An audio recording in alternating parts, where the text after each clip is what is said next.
Hi friends, कैसे आप सभी लोग। उम्मीद करते हैं कि अच्छे ही होंगे। स्वागत है आप सभी का हमारे नए चैनल में। और मैं आप ऐसे फैक्ट्स के बारे में बताना चाहता हूँ जो शायद ही आपको पता हो। चैनल को सब्सक्राइब कर दे और बेल आइकन को प्रेस कर दे, जिससे कि हम नई आने वाली वीडियोस की इंफॉर्मेशन और नोटिफिकेशन मिल जाए। चलिए दोस्तों, हम वीडियो स्टार्ट करते हैं। Are we able to walk?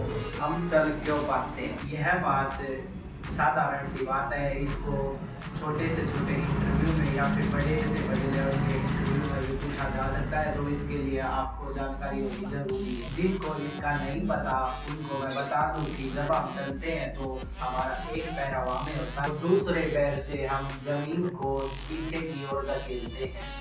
तो according to Newton's third law, for every action there is equal and opposite reaction.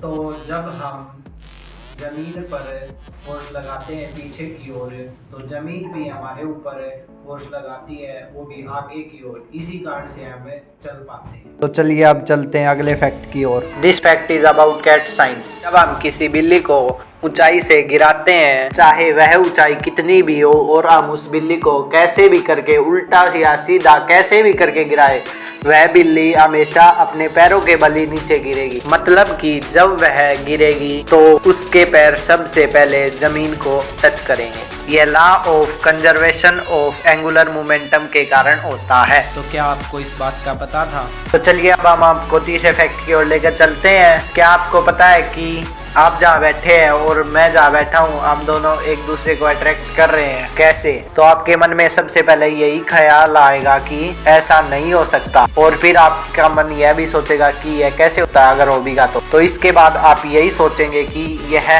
होगा भी तो कैसे होगा। तो यह होगा ग्रेविटेशनल फोर्स के कारण, जो होता है F is equal to Gm1m2 upon में r²। यह ग्रेविटेशनल फोर्स बहुत ही कम होता है, क्योंकि यहाँ पर जो G की वैल्यू होती है वो 6.67 मल्टीप्लाई 10⁻⁻11 मीटर क्यूब kg-1 सेकंड-2 होती है, जो कि बहुत कम होती है। इसी कारण से हम इस फोर्स को महसूस नहीं कर पाते। तो क्या आपको इस बात का पता था? तो चलिए अब चलते हैं अगले फैक्ट की ओर। यह फैक्ट बहुत ही अमेजिंग होने वाला है। शायद आपको यह बात सुनकर यकीन न हो, लेकिन यह बात बिल्कुल सच है। तो क्या आपको पता है कि जब कोई भी बॉडी मोशन में होती है तो उसका मास बढ़ जाता है? तो अब आप सोचेंगे कि मास तो कांस्टेंट होता है, लेकिन मास चेंज होता रहता है। जैसे आप दौड़ रहे हैं तो आपका मास भी बढ़ रहा है, लेकिन